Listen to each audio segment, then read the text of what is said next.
নমস্কার, আমি অঞ্জলি। গল্প অনুকল্প চ্যানেলে আমার আজকের নিবেদন একখানি ঐতিহাসিক উপন্যাস কুমার সম্ভবের কবি, রচয়িতা শরদিন্দু বন্দ্যোপাধ্যায়। একালের কথা নয়, কালিদাসের কালের কাহিনী। জনাকীর্ণ নগরী রাজপথ দিয়া এক হরিচন্দন চিত্রিত হস্তি রাজকীয় মন্থরতায় হেলিয়া দুলিয়া চলিয়াছে। স্কন্ধে অঙ্কুশধারী মাহুত, পৃষ্ঠের মহার্ঘ কারুখচিত আসনের উপর বসিয়া ঘোষক পটাহ বাজাইতেছে। ঘোষকের দুই হস্তে দুইটি মুষলাকৃতি পটাহদণ্ড দ্রুতচ্ছন্দে পটাহ চর্মের উপর আঘাত বৃষ্টি করিতেছে। চারিদিকে নাগরিকের জনতা, সকলেই ঘোষকের জ্ঞাপনী শুনিবার জন্য উৎসুক ঊর্ধ্বমুখে হস্তি সহগমন করিতেছে। পথপাশের দ্বিতল ত্রিতল হর্মগুলির গবাক্ষে অলিন্দে কুতূহলী নাগরিকাদের মুখ লোভনীয় পশ্চাৎপটে সৃষ্টি করিয়াছে। জনতার কোলাহল ও পটাহের রোল মিশিয়া বিচিত্র ধ্বনিকল্লোল উত্থিত হইতেছে। ডিন্ডিম ধ্বনি সহসা স্তব্ধ হইল। ঘোষক দীপ্ত ভঙ্গিতে দক্ষিণ হস্ত ঊর্ধ্বে তুলিতেই জনতার কোলাহল শান্ত হইয়া গেল। ঘোষক তখন শঙ্খের ন্যায় গম্ভীর স্বরে ঘোষণা আরম্ভ করিল। ভো ভো, শোনো সবাই, মহারাষ্ট্র কুন্তল দেশের কুমার ভট্টারিকা পরম বিদুষী রাজকন্যা হৈমশ্রী স্বয়ংবরা হবেন। সামন্ত শ্রেষ্ঠী, চণ্ডাল, পামর সকলে শ্রবণ করো। জাতি ধর্ম নির্বিশেষে সকলে এই স্বয়ংবর সভায় যোগ দিতে পারবে। জনতার একাংশে অবধূত নামধারী একজন অতি স্থূলকায় ব্যক্তি ক্ষুদ্র ধামিতে মুড়ি লইয়া ভক্ষণ করিতে করিতে চলিয়াছিল। ঘোষণার শেষ অংশ শুনিয়া তাহার চরণ ও চর্বণ একসঙ্গে বন্ধ হইয়া গেল। সে ঘাড় বাঁকাইয়া বিস্ফারিত চক্ষে ঊর্ধ্বে ঘোষকের পানে চাহিয়া রইল। ঘোষক ইতিমধ্যে বলিয়া চলিয়াছে, রাজকুমারী হৈমশ্রী প্রত্যেক পাণিপ্রার্থীকে 3টি প্রশ্ন করবেন। যে ব্যক্তি 3টি প্রশ্নেরই যথার্থ উত্তর দিতে পারবে তার গলায় কুমারী মালা দেবেন। উপরোক্ত কথাগুলি শুনিবা মাত্র অবধূত হন্তদন্তভাবে পিছু ফিরিয়া জনতা ভেদ করিয়া বাহির হইবার চেষ্টা করিতে লাগিল, যেন স্বয়ংবর সভায় উপস্থিত হইতে তাহার আর বিলম্ব সহিতেছে না। জনতার অন্যত্র ঝাড়ু ও চুপড়ি হস্তে একটি হরিজন সম্মোহিতে ন্যায় দাঁড়াইয়া ঘোষণা শুনিতেছিল। অকস্মাৎ সে সর্বাঙ্গে শিহরিয়া উচ্চ হর্ষধ্বনি করিয়া উঠিল। তারপর ঝাড়ু চুপড়ি সজোরে রাজপথে আছড়াইয়া তীর বেগে বিপরীত মুখে দৌড়িতে আরম্ভ করিল। ঘোষকের জ্ঞাপনী তখন শেষ হইতেছে। আগামী ফাল্গুনী পূর্ণিমার দিন কুন্তল রাজধানীতে স্বয়ংবর সভা বসবে। অবহিত হও, সকলে অবহিত হও। ঘোষণা শেষে ঘোষক আবার দ্রুতচ্ছন্দে পটাহ ধ্বনিত করিল। পাহাড়ের গা ঘেঁষিয়া দীর্ঘ বঙ্কিম পথ চলিয়া গিয়াছে। পথের অপর পাশে বহু নিম্নে সমুদ্র। ইহা সহ্যাদ্রি ও আরব সাগরের মধ্যবর্তী বাণিজ্য পথ। পথের উপর সম্মুখে একটি চতুর্দোলা, 8 জন হৃষ্টপুষ্ট বাহক উহা স্কন্ধে বহন করিয়া চলিয়াছে। চতুর্দোলায় স্থূলকায় অবধূত উপবিষ্ট, সে উদ্বিগ্ন মুখে বসিয়া এক ছড়া কদলী ভক্ষণ করিতেছে। পিছন হইতে এক সুবেশধারী অশ্বারোহী অগ্রসর হইয়া আসিতেছিল। তাহার অশ্বক্ষুর ধ্বনি শুনিতে পাইয়া শঙ্কিত অবধূত চতুর্দোলা হইতে গলা বাড়াইয়া দেখিল। অশ্বারোহী দন্ত বাহির করিয়া হাসিতে হাসিতে অবধূতকে অতিক্রম করিয়া গেল। অবধূত দেখিল পশ্চাতে আরও 2 জন অশ্বারোহী দ্রুত আগে বাড়িয়া আসিতেছে। আশঙ্কা ও উত্তেজনায় কদলী ভক্ষণ ভুলিয়া সে 2 হাতে বুক চাপড়াইতে চাপড়াইতে বাহকদের বলিল, ওরে ওরে, তোরা মানুষ না বলদ? জলদি চল, জলদি চল, সব ব্যাটা এগিয়ে গেল। নিম্নে সমুদ্রের কিনারা বাহিয়া একটি ময়ূরপঙ্খী তরণী পালের ভরেও চলিয়াছে। ঝিকিমিকি রৌদ্র প্রতিফলিত নীল জলের উপর ময়ূরপঙ্খী মরালের মতো ভাসিতেছে। পিছনে হাল ধরিয়া মাঝি দাঁড়াইয়া আছে। তরণী হইতে গানের স্বর ভাসিয়া আসিতেছে। এইরূপে নানা পথ দিয়া নানা জাতীয় যানবাহন বহু যাত্রীকে লইয়া কুন্তল রাজধানীর অভিমুখে চলিয়াছে। রাজপুত্রদের মাথায় রাজকীয় শিরস্ত্রাণ আপন আপন স্বতন্ত্র গঠনের বিচিত্রতায় শিরস্ত্রাণধারীদের পরিচয় নির্দেশ করিতেছে। উচ্চপদস্থ সেনানীগণের বক্ষে লৌহজ্যালিক, কোটিতে তরবারি। কাহারও সঙ্গে অনুচর আছে, কেহ একাকী যাইতেছে। সকলেরই গন্তব্যস্থান কুন্তল কুমারী হৈমশ্রী স্বয়ংবর সভা।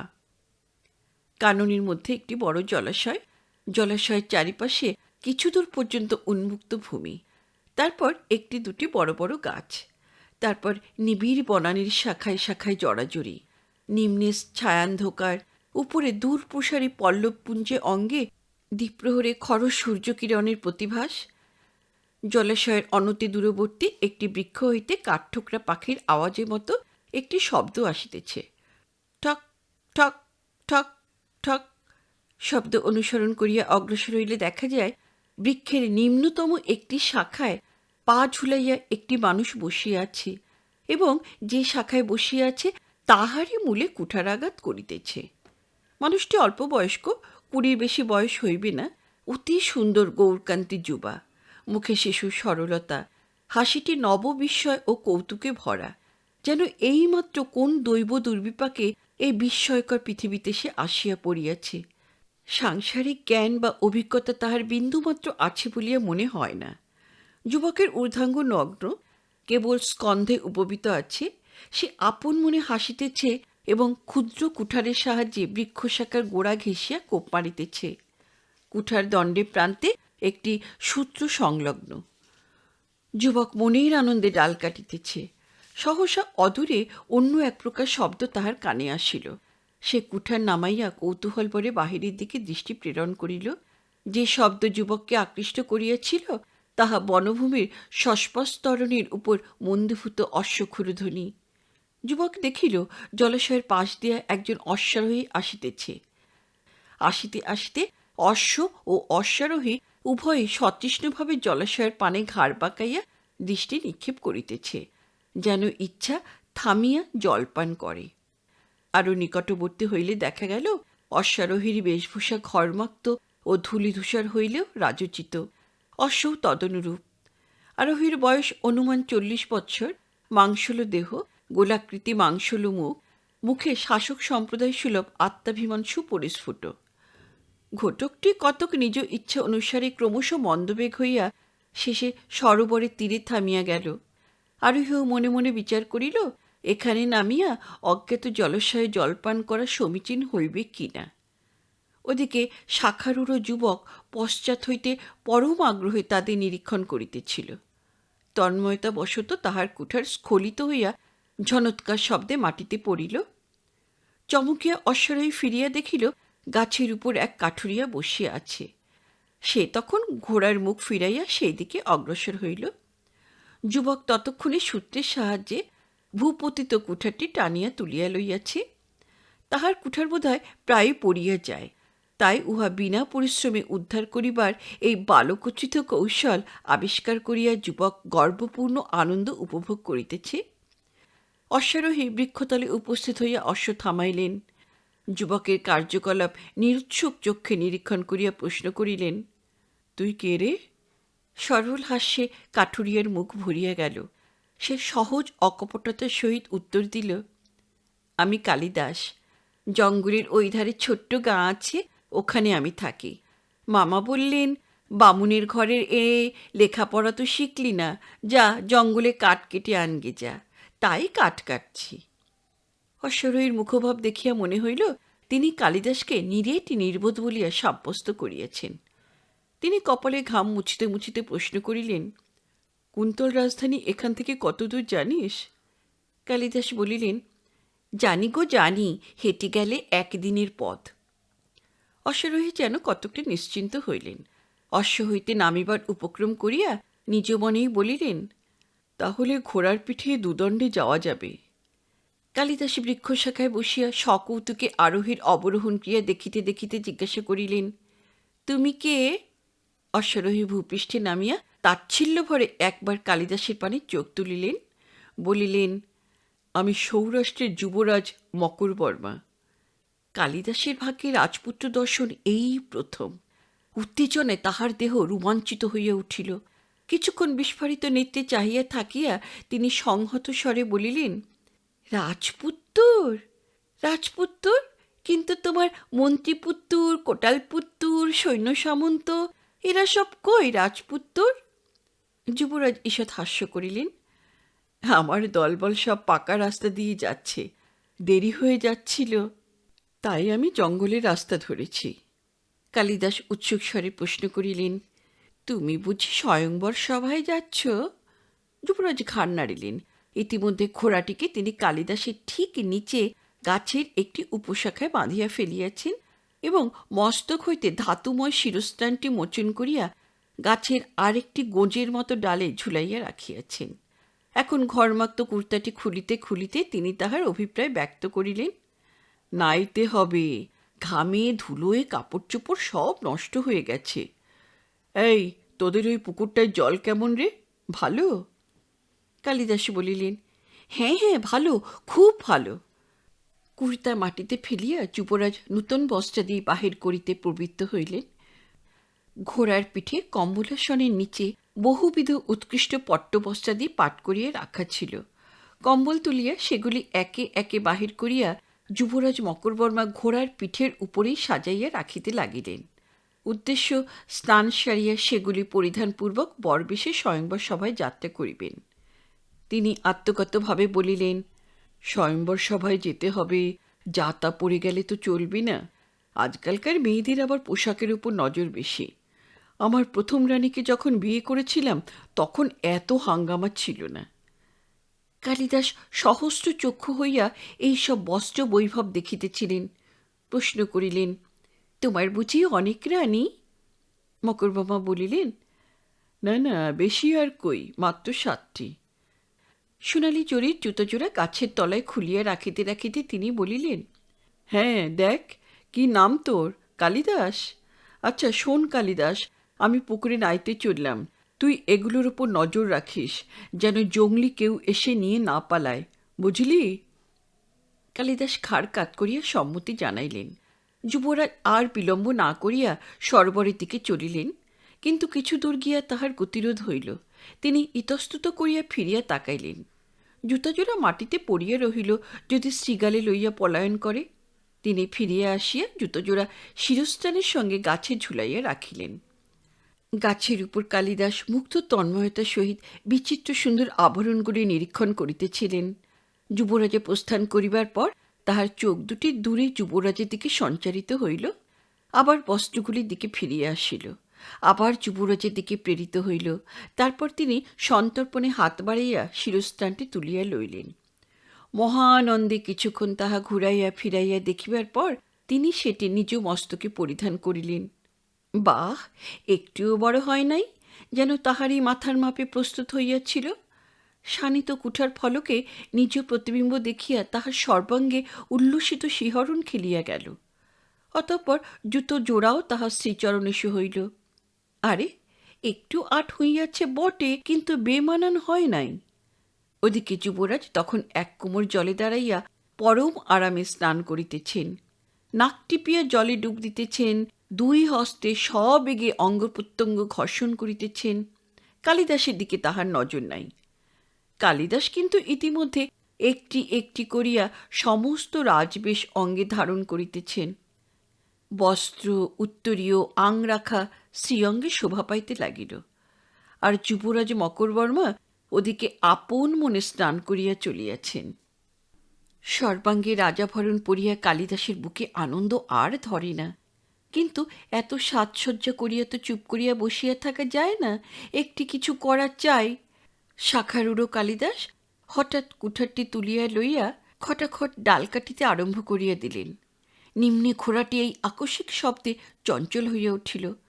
শাখাটি ইতিপূর্বে বেশ জখম হইয়াছিল। এই দ্বিতীয় আক্রমণ আর সহ্য করিতে পারিল না। মুহূর্ত মধ্যে অনেকগুলি ব্যাপার ঘটিয়া গেল।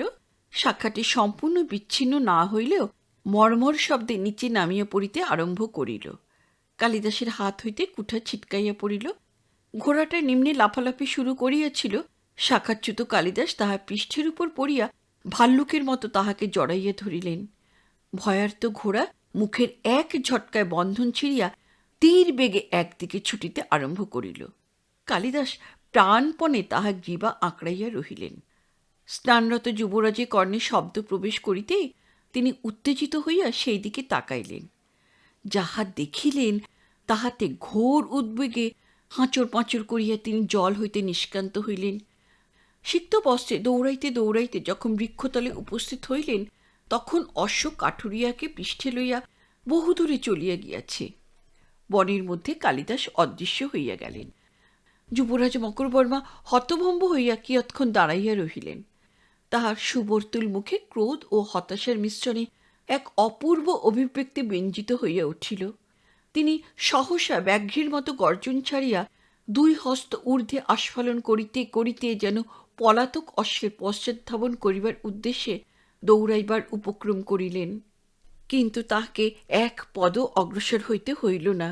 তাহার সিক্ত বস্ত্র হইতে জল ঝরিয়া মাটি কর্দমাক্ত হইয়া উঠিয়াছিল। প্রথম পদক্ষেপের সঙ্গে সঙ্গে যুবরাজ পা পিছলাইয়া সশব্দে মৃত্তিকার উপর উপবিষ্ট হইলেন। কুন্তল রাজধানী কেন্দ্রস্থলে সাধারণের উপভোগ্য নগর উদ্যান, উদ্যান ঘিরিয়া চক্রাকার রাজপথ, রাজপথের অপর পার্শ্বে সারি সারি অট্টালিকা, বিপণী, মদিরা গৃহ পতাকা ও তরুণমাল্যে ভূষিত হইয়া শোভা পাইতেছে। নগর উদ্যানের কেন্দ্রে একটি অতি সুদৃশ্য মর্মর নির্মিত কন্দর্প মন্দির। মন্দিরের দেওয়াল নাই, কেবল চারিটি স্তম্ভ, তাই বাহির হইতে কন্দর্পদেবের ধনুধর মূর্তি দেখা যাইতেছে। স্থানে স্থানে নাগরিকদের উপবেশনের জন্য প্রস্তর বেদিকা আছে। উদ্যানের চারি প্রান্তে চারিটি প্রস্রবণ, উহার জল গৌমুখ হইতে নিঃসৃত হইয়া বৃহৎ শ্বেত জলাধারে পড়িতেছে। এক ঝাঁক পারাবত উদ্যান ভূমিতে বসিয়া নির্ভয় উঞ্চবৃত্তি করিতেছে। কুঞ্জের বিতানবাটিকায় নানা বর্ণের ফুল ফুটিয়া নববসন্তের জয় ঘোষণা করিতেছে। আজ মদন উৎসব, তাহার উপর রাজকন্যার স্বয়ংবর। নগরের উত্তেজনা চতুর্গুণ বাড়িয়া গিয়াছে। নানা দিকদেশ হইতে বহু বিশিষ্ট ব্যক্তি এবং রাজন্যবর্গের সমাগমে নগরী গম গম করিতেছে। উদ্যান ও রাজপথের মধ্যবর্তী স্থানে অগণিত ফুলের দোকান বসিয়াছে। দারু নির্মিত ক্ষুদ্র ক্ষুদ্র প্রকোষ্ঠ চারিটি দণ্ডের উপর অবস্থিত, তাহার মধ্যে রাশিকৃত ফুল। ফুলের রাশির মধ্যে এক একটি যুবতী মালিনী বসিয়া আছে। তাম্বুল রঞ্জিত বিম্বাধরে হাসিয়া বিলাসী নাগরিকদের পুষ্পমালা পুষ্পের অঙ্গদ কুণ্ডল শিরোভূষণ বিক্রয় করিতেছে। পথে জনস্রোত আবর্তিত, মাঝে মাঝে উষ্ট্রের সারি বাণিজ্যদ্রব্য বহন করিয়া উত্তুণ্ড অবজ্ঞাভরে চলিয়াছে। দোলা চতুর্দোলারও অভাব নাই, সম্ভ্রান্ত পুরুষ ও মহিলাদের বহন করিয়া স্থান হইতে স্থানান্তরে যাতায়াত করিতেছে। সহসা এই পথের উপর ক্ষণকালের জন্য এক চাঞ্চল্যকর ব্যাপার ঘটিয়া গেল। প্রধান পথটি হইতে কয়েকটি শাখাপথ বাহির হইয়া গিয়াছিল। এইরূপ একটি পথ দিয়া প্রচণ্ড বেগে একটি উন্মত্ত অশ্ব বাহির হইয়া আসিল। অশ্বের পৃষ্ঠে একজন আরোহী অতি কষ্টে নিজেকে জুড়িয়া রাখিয়াছে। ক্ষিপ্ত অশ্ব দেখিয়া পথের জনতা সভয়ে চারিদিকে ছিটকাইয়া পড়িল। একটি ফুলের দোকানের সম্মুখ পর্যন্ত আসিয়া অশ্ব দুই পায়ে দাঁড়াইয়া উঠিয়া গতিবেগ সংবরণ করিল। তারপর গতি পরিবর্তন করিয়া উগ্রবেগে অন্য একটা পথ দিয়া অদৃশ্য হইয়া গেল। অশ্ব ও অশ্বারোহী আমাদের পরিচিত। তাহারা অন্তর্হিত হইলে পথের কোলাহল ও উত্তেজনা আবার স্বাভাবিক অবস্থায় ফিরিয়া আসিল। যে ফুলের দোকানটিকে অশ্ববর প্রায় বিমর্দিত করিয়া গিয়াছিল, তাহার অধিষ্ঠাত্রী মালিনী এতক্ষণে ফুলের স্তূপ হইতে মাথা তুলিয়া চাহিল। দোকানের সম্মুখে 3টি নাগরিক ছিলেন। ঘটকের আবির্ভাবের সঙ্গে সঙ্গে তাহারা কে কোথায় তিরোধান করিয়াছিলেন। এখন তাহাদের মধ্যে 2 জন দোকানের নিম্নদেশ হইতে গুঁড়ি মারিয়া বাহিরে আসিলেন। বেশভূষা কিছুটা অবিন্যস্ত হইয়া পড়িয়াছিল, তাহা সংস্কার করিতে করিতে ও জানুর ধুলা ঝাড়িতে ঝাড়িতে এক ব্যক্তি সশব্দে নিঃশ্বাস ত্যাগ করিলেন। বলিলেন, বাবারে বাবা, রগ ঘেঁষে চলে গেছে। আর একটু হলেই তো উচ্চশ্রবা বুকের উপর পা চাপিয়ে দিয়েছিল। আর কি বাবা! দ্বিতীয় নাগরিক স্খলিত কর্ণভূষা আবার পরিধান করিতেছিলেন। বিরক্তি ভরে বলিলেন, অনেক রাজকুমারী তো স্বয়ংবরে এসেছে, কিন্তু এমন বেপরোয়া ঘোরসাওয়ার দেখিনি বাপু। ভাগ্যে শ্রীমতীর দোকানের তলায় ঢুকেছিলাম, নইলে মুন্ডটি তো পিণ্ড করে দিয়ে চলে যেত। দোকানের মালিনী এবার কথা কহিল, উৎসুকভাবে বলিল, নিশ্চয়ই কোনো রাজকুমার, চিনতে পারলি না? এতক্ষণে তৃতীয় নাগরিকটি যেন কিছুই হয় নাই এমনিভাবে ফুলের পাখার বাতাস খাইতে খাইতে ফিরিয়া আসিলেন। মালিনীর প্রশ্নের উত্তর তিনিই দিলেন। অবজ্ঞায় ভ্রু তুলিয়া আর 2 জনের প্রতি দৃকপাত করিয়া বিদ্রুপপূর্ণ স্বরে বলিলেন, আরে চোখ চেয়ে থাকলে তো চিনতে পারবে। ঘোড়া দেখে শ্রীমানদের পদ্মপলাশ নৃত্য কমল কোরকের মতো মুদিত হয়ে গিয়েছিল যে। তৃতীয় নাগরিক বলিলেন, আরে যাও যাও, তুমি তো দৌড় মেরেছিলে, সরু সরু একজোড়া পা আছে কি না? মালিনী এই দেহতাত্ত্বিক আলোচনায় বাধা দিয়ে তৃতীয় নাগরিককে জিজ্ঞাসা করিল, তুমি চিনতে পেরেছ বুঝি? তৃতীয় নাগরিক বলিলেন, চেনার শক্ত কি, এক নজর দেখেই তো চিনেছি, মাথার শিরস্ত্রাণটা দেখলে না? মালিনী বলিল, হ্যাঁ, শিরস্ত্রাণটা একটু নতুন ধরনের, রোদ্দুরে ঝকঝক করে উঠল। তৃতীয় নাগরিক গম্ভীরভাবে বলিলেন, আর্যাবর্তের দাক্ষিণাত্যে সমস্ত রাজায় রাজকীয় লাঞ্ছন আমার নক্ষদর্পণে। ইনি হচ্ছেন সৌরাষ্ট্রের যুবরাজ। মালিনীর চক্ষু বিস্ফারিত হইল। সে বলিল, নিশ্চয় স্বয়ম্বর সভায় গেলেন, তাই এত তারা? প্রথম নাগরিক হুঁ হুঁ করিয়া আনুনাসিক হাস্য করিলেন। যতই তেরে যান, গুড় গুড় করে ফিরে আসতে হবে, সে বড় কঠিন ঠাই। রাজকুমারীর প্রশ্নের উত্তর কেউ দিতে পারছে না। তৃতীয় নাগরিকের নাসা অবজ্ঞায় স্ফুরিত হইল। আরে প্রশ্নের উত্তর দিতে হলে বিদ্যা এবং বুদ্ধি দুই দরকার, বুঝলে হে? অথচ যেসব রাজারাজরা মরথি মহারথীরা যাচ্ছেন, সত্যি কথা বলতে কি তাদের তো কোনোটাই নেই। তৃতীয় নাগরিক শ্লেষভরে বলিলেন, হ্যাঁ, কিন্তু তোমার তো দুই আছে, তুমি গিয়ে সবাই ঢুকে পড়ো না, চণ্ডাল পামর কারুর তো যেতে মানা নেই। তৃতীয় নাগরিক ঈষৎ তুষ্টমুখে চাহিলেন, তারপর সগর্ব মর্যাদার সহিত বলিলেন, যাব যাব, আগে রাজারাজরাগুলো শেষ হয়ে যাক, তারপর যাব। দ্বিতীয় নাগরিক অট্টহাস্য করিয়া উঠিলেন। প্রথম নাগরিকের মুখে কিন্তু একটু বিমর্ষতার ছায়া পড়িল। তিনি বিষণ্ণ কণ্ঠে বলিলেন, আমিও যেতাম, কিন্তু সদর দেউরিতে যে দুটো আখাম্বা হাপসি খোলা তলোয়ার নিয়ে দাঁড়িয়ে আছে। রাজপ্রাসাদের সম্মুখস্থ তোরণ ও প্রতিহার ভূমি অতি স্থূল তোরণ স্তম্ভের গর্ভে প্রতিহারদের জন্য বিরামকক্ষ আছে। স্তম্ভের দুই পাশ হইতে কারুকার্য খচিত উচ্চ প্রাচীর প্রশস্ত প্রাসাদ ভূমিকে ঘিরিয়া রাখিয়াছে। দুইজন ভীমকান্তি হাপসি মুক্ত কৃপাণ হস্তে তরুণ সম্মুখে পাহারা দিতেছে। তাহাদের পশ্চাতে প্রায় শতহস্ত দূরে রাজভবনের প্রথম মহল। তাহার পশ্চাতে অন্যান্য যে সকল মহল আছে, সম্মুখ হইতে সেগুলি দেখা যায় না। দূর রাজভবন হইতে নিষ্কান্ত হইয়া একটি লোক তরুণের দিকে আসিতেছে দেখা গেল। লোকটি মহার্ঘ বেশভূষায় সজ্জিত, মস্তকে ধাতুময় শিরস্ত্রাণ। তাহার হাঁটিবার ভঙ্গি হইতে মনে হয় সে অত্যন্ত ক্রুদ্ধ হইয়াছে। তরুণের বাহিরে আসিয়া লোকটি ইতস্তত দৃষ্টিপাত করিয়া রুক্ষস্বরে বলিল, নারী জাতি রসাতলে যাক, আমার ঘোড়া কোথায়? হাফসিদার উত্তর দিল না, প্রস্তর মূর্তি ন্যায় দাঁড়াইয়া রহিল। এই সময় একটি অশ্বের বলগা ধরিয়া একজন অশ্বপাল তরুণ হইতে বাহির হইয়া আসিল। পূর্বোক্ত ব্যক্তি বিনা বাক্যব্যয় অশ্বপৃষ্ঠে লাফাইয়া উঠিয়া বায়ুবেগে ঘোড়া ছুটাইয়া অদৃশ্য হইলেন। অশ্বপাল মুচকি হাসিয়া স্বস্থানে প্রস্থান করিল। যাইবার সময় হাবশিতের দিকে একবার চোখ টিপিয়া হাসিয়া গেল। এইবার বোধ করি অশ্বক্ষুর শব্দে আকৃষ্ট হইয়া একটি প্রবীণ ব্যক্তি বাহির হইয়া আসিলেন। ক্ষৌরিত মস্তকে সুস্পষ্ট শিখা, কর্ণে স্বরের লেখনী, হস্তে তালপত্রের পুস্তিকা। ইনি রাজ্যের পুস্তপাল। পুস্তপাল মহাশয় বিলীয়মান অশ্বারোহীর দিকে একবার দিকপাত করিয়া নিরুৎসুক কণ্ঠে হাবশিতে জিজ্ঞাসা করিলেন, বিদর্ভরাজ চলে গেলেন? বিশদ হাস্যে হাবশিদয় সুকৃষ্ট মুখমণ্ডল দ্বিধাবিভক্ত হইয়া গেল। তাহারা যুগপৎ মস্তক সঞ্চালন করিতে লাগিল। পুস্তপাল মহাশয় গম্ভীর মুখে কর্ণ হইতে লেখনী লইয়া পুস্তিকায় লিখিতে লিখিতে অস্ফুট স্বরে উচ্চারণ করিলেন, বিদর্ভ কুমার, অর্থাৎ ৪৯ সংখ্যা।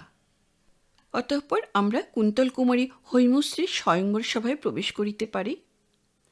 বৃহৎ সভাগৃহ, এত বৃহৎ যে ৫০০ লোক অনায়াসে তাহাতে বসিতে পারে। গোলাকৃতি কক্ষ, প্রাচীর সাধারণ কক্ষ হইতে চতুর্গুণ উচ্চ। প্রাচীরের নিম্নভাগে নানাবিধ পৌরাণিক ঘটনার চিত্র অঙ্কিত রহিয়াছে। ঊর্ধ্বে ছাদে প্রায় নিকটে আলিশার মতো প্রশস্ত মঞ্চ প্রাচীর বেষ্টন করিয়া আছে। তাহার উপর শূলধারে দুইজন হাপসি রক্ষী ঘুরিয়া বেড়াইতেছে। চক্রাকারে পরিভ্রমণ করিতে করিতে পরস্পর সম্মুখীন হইবা মাত্র তাহারা এক বিচিত্র অভিনয়ের অনুষ্ঠান করিতেছে। স্কন্দ হইতে শূল নামাইয়া যেন পরস্পর আক্রমণ করিবার উপক্রম করিতেছে। তারপর উভয়কে মিত্র বলিয়া চিনিতে পারিয়া শুল স্কন্ধে তুলিয়া আবার বিপরীতমুখে পরিক্রমণ আরম্ভ করিতেছে। তাহাদের অভিনয় বস্তুত অহিংস হইলেও দেখিতে অতি ভয়ঙ্কর। সভাগৃহের মধ্যস্থলে মণিকুট্টিমের উপর একটি সুবৃহৎ চক্রাকার বেদী, ভূমি হইতে মাত্র এক ধাপ উচ্চ। মূলত ইহা রাজসভার সিংহাসন রক্ষার জন্য পট্টবেদিকা, কিন্তু রাজসভা স্বয়ংবর সভায় রূপান্তরিত হওয়ায় সিংহাসন অন্তর্হিত হইয়াছে। এই বেদীর সম্মুখে অল্প দূরে আর একটি অর্ধচন্দ্রাকৃতি ক্ষুদ্র বেদিকা, ইহা রাজার সহিত ভাষণপ্রার্থী মান্য অতিথির জন্য নির্দিষ্ট। উপস্থিত এই বেদিকা শূন্য, কিন্তু প্রধান পট্টবেদিকাটি শূন্য নয়, বরঞ্চ কিছু অধিক পরিমাণেই পূর্ণ। প্রায় 25-30টি সুন্দরী সুবেশা তরুণী এই বেদির উপর, পদ্মের উপর প্রজাপতির ন্যায় ইতস্তত সঞ্চরণ করিয়া বেড়াইতেছে। বেদির স্থানে স্থানে স্বর্ণস্থালিতে মালা, পুষ্প, চন্দন, শঙ্খ, লাজ ইত্যাদি সজ্জিত রহিয়াছে। তরুণীরা কলকণ্ঠে গল্প করিতেছে, হাসিতেছে, তাম্বুল চর্বণ করিতেছে। কেহ বা বেদির উপরে অর্ধশয়ন হইয়া অলস অঙ্গুলি সঞ্চালনে বিনা তন্ত্রীতে মৃদু আঘাত করিতেছে। বেদির একপাশে দীর্ঘ স্বর্ণদণ্ডে শীর্ষে 2টি শুকপক্ষীর চরণের শৃঙ্খল পরিয়া বসিয়া আছে। একটি তরুণী মৃণাল বাহু তুলিয়া তাহাদের ধানের শীষ খাওয়াইতেছেন। এই তরুণীর মুখাবয় পশ্চাৎ হইতে দেখা না গেলেও তাহার দেহের ও গ্রীবার মর্যাদাপূর্ণ ভঙ্গিমা হইতে অনুমান হয় যে ইনি রাজকন্যা হৈমশ্রী। আর একটি যুবতী বেদির কিনারায় বসিয়া গভীর মনঃসংযোগে কজ্জল বসিয়ে দিয়া ভূমির উপর আঁক কষিতেছে। অন্য কোনো দিকে তাহার দৃষ্টি নাই, মুখে উদ্বেগ ও শঙ্কা পরিস্ফুট। অবশেষে অঙ্ক শেষ করিয়া যুবতী হতাশাব্যঞ্জক মুখ তুলিল, হৃদয় ভারাক্রান্ত নিঃশ্বাস ছাড়িয়া বলিল, 49। যুবতীর কণ্ঠস্বরে রাজকুমারী পক্ষীদণ্ডের দিক হইতে ফিরিলেন। এতক্ষণে তাহার মুখ দেখা গেল। এতগুলি সম্ভ্রান্ত কুলোদ্ভবা রূপসীর মধ্যে তিনিই যে প্রধানা, তাহা তাহার মুখের প্রতি একবার দৃষ্টিপাত করিলে আর সন্দেহ থাকে না। অভিমান, তীক্ষ্ণ বুদ্ধি, বৈদগ্ধ ও সৌকুমার্য মিশিয়া মুখে অপূর্ব লাবণ্য যেন ঝলমল করিতেছে। প্রিয় সখী চতুরিকার হতাশ মুখভঙ্গি দেখিয়া হৈমশ্রীও একটু বিষণ্ণ হাস্য করিলেন। তারপর অলস পদে তাহার কাছে গিয়া দাঁড়াইলেন, বলিলেন, চতুরিকা, ঠিক জানিস 49টা? আমার তো মনে হচ্ছে 149। চতুরিকা আবার হিসাবে থেকে দৃষ্টি নামাইল, মনে মনে হিসাব পরীক্ষা করিল, তারপর বিমর্ষভাবে মাথা নাড়িল। 49। এই যে হিসেব, 13 জন রাজকুমার, 17টি সামন্ত, 14 জন শ্রেষ্ঠীপুত্র আর 5টি নাগরিক, কত হলো? আরও কয়েকটি সখী চতুরিকার পিছনে আসিয়া দাঁড়াইয়াছিল। একজন চট করিয়া জবাব দিল, 47 গো 47। দ্বিতীয় সখী বলিল, তোর মুখ পুরি 53 রে, 53। রাজকুমারী হাসিলেন, আরে তোরা তো সবাই অঙ্কশাস্ত্রে বড় রুচি। চতুরিকা সকৌতুকে মুখভঙ্গি করিয়া রাজকন্যার পানে চোখ তুলিল। আচ্ছা, শুধু তোমার বুঝি পরে রুচি? সকলে হাসিয়া উঠিল। হৈমশ্রীও হাসিতে হাসিতে চতুরিকার পাশে উপবেশন করিলেন। অন্য সকলে তাহাকে ঘিরিয়া বসিল। হৈমশ্রী মুখের একটি কৌতুক করুণ ভঙ্গি করিয়া বলিলেন, রুচি থেকেই বা লাভ কি বল? 49 জনের একজনও তো প্রশ্নের উত্তর দিতে পারল না। চতুরিকা রাজকন্যার সবচেয়ে প্রিয় সখী, তাহার মনের অনেক খবর রাখে। সে মিটিমিটি হাসিয়া প্রশ্ন করিল, আচ্ছা সত্যি বলে প্রিয় সখী, এদের মধ্যে কেউ উত্তর দিতে পারলে কি তুমি সুখী হতে? হৈমশ্রীও হাসিলেন, যদি বলি হতুম। চতুরিকা মাথা নাড়িয়া বলিল, তাহলেও আমি বিশ্বাস করতুম না ওদের মধ্যে একজনকেও তোমার মনে ধরেনি গো। সখীদের মধ্যে একজন কৌতুক তরল কণ্ঠে বলিয়া উঠিল, ওই শুধু রাম ছাগলটিকে ছাড়া। হাসির লহর উঠিল। একটি হতভাগ্য পানিপ্রার্থীর ছাগল সদৃশ দাড়ি লইয়া ইতিপূর্বে অনেক রঙ্গরসিকতা হইয়া গিয়াছিল। রাজকুমারী এক মুঠি ফুল ছুঁড়িয়া রহস্যকারিণীকে প্রহার করিলেন, বলিলেন, আচ্ছা, রাম ছাগলটিকে মৃগশিরার ভারী মনে ধরেছে দেখছি, ঘুরে ফিরে কেবল তারই কথা বলছে। তোর জন্য চেষ্টা করে দেখব না কি রে মৃগশিরা? এখনো হয়তো খুঁজলে পাওয়া যাবে। মৃগশিরা রাজকুমারীর নিক্ষিপ্ত ফুলগুলি কবরিতে গুজিতে গুজিতে বলিল, তা মন্দ কি, আমি রাজি। দ্বিতীয় সখী বলিল, রাজ্যটুক হবে, রাজ্যটুক, মৃগশিরা আর রামছাগল। চতুরিকা একটু গম্ভীর হয়ে বলিল, এই ঠাট্টা নয়, ভারী আশ্চর্য কথা তো। এতগুলো বড় বড় লোক একটা প্রশ্নের জবাব কেউ দিতে পারল না। তৃতীয় সখী বলিল, যা বিদঘুটে প্রশ্ন তোমার। রাজকুমারী শান্তকণ্ঠে বলিলেন, প্রশ্ন বিদঘুটে নয় মালবিকা, লোকগুলো বিদঘুটে। ওদের যদি সহজ বুদ্ধি থাকতো তাহলে সহজেই উত্তর দিতে পারত। একটি সখীর কৌতূহল দুর্নিবার হইয়া উঠিয়াছিল। সে রাজকন্যার কাছে ঘেঁষিয়া বসিয়া আবদারের সুরে বলিল, বলে না প্রিয়সহী, প্রথম প্রশ্নের উত্তরটা কি? অন্য একজন তাহাকে সরাইয়া দিয়া বলিল, না না, আমরা সকলেই তৃতীয় প্রশ্নের উত্তর জানতে চাই। পৃথিবীতে সবচেয়ে মিষ্ট কি? রাজকুমারী অলস হাসিয়া বলিলেন, তোরাই বল না দেখি। সকলে চিন্তান্বিত হইয়া পড়িল। একটি সরলা যুবতী উৎসাহভরে বলিল, আমি বলবো, আমি বলবো, রসালো। রসালোর চেয়ে মিষ্টি পৃথিবীতে আর কিচ্ছু নেই। মৃগশিরা মুখ তুলিল, আমি বুঝেছি, আখ, ইক্ষুদণ্ড। আখের চেয়ে মিষ্টি আর কি আছে? আখ থেকেই তো যত সব মিষ্টি জিনিস তৈরি হয়। বিদ্যুল্লতা আপত্তি তুলিল, তাহলে মধু হবে না কেন? মধুই বা কী দোষ করেছে? হ্যাঁ প্রিয়সহী, মধু না? হৈমশ্রী হাসিয়া উঠিলেন, বলিলেন, দূর হ পেটুকের দল। কিন্তু আর তো পারা যায় না। মাথার উপর ৪৯ পবনের নৃত্য হয়ে গেল, আর কি সহ্য হবে? তিনি ম্রিয়মাণ চোখে চতুরিকার পানে তাকাইলেন। বিদ্যুৎলতা সান্ত্বনার স্বরে বলিল, এরই মধ্যে হাঁপিয়ে পড়লে চলবে কেন প্রিয়সহী? এখনো তো সমস্ত দিন পড়ে রয়েছে। হৈমশ্রী অধীরভাবে মাথা নাড়িলেন। তা নয়, তা নয় বিদ্যুৎলতা, কিন্তু আর্যাবত্যের এত অধঃপতন হয়েছে, এক অশিক্ষিতা মেয়ে ৩টে সামান্য প্রশ্নের উত্তর কেউ দিতে পারছে না। চতুরিকা মুখভঙ্গি করিল, তুমি অশিক্ষিতা মেয়ে? বাবা, চতুর্যষ্টি কলা শেষ করে বসে আছো। বনজ্যোৎস্না রাজকুমারীকে আশ্বাস দিবার চেষ্টা করিল, হতাশ হই না প্রিয়সহী, এখনো অনেক আসবে, কেউ না কেউ ঠিক উত্তর দিয়ে ফেলবেই। হৈমশ্রী বলিলেন, উঠন্তি মূল পত্তনেই চেনা যায়। যারা আসবেন তারা ওই রামছাগলের ভাইরা ভাই। তার চেয়ে যদি আমার সুখসারীকে প্রশ্ন করতুম, ওরা ঠিক উত্তর দিতে পারত।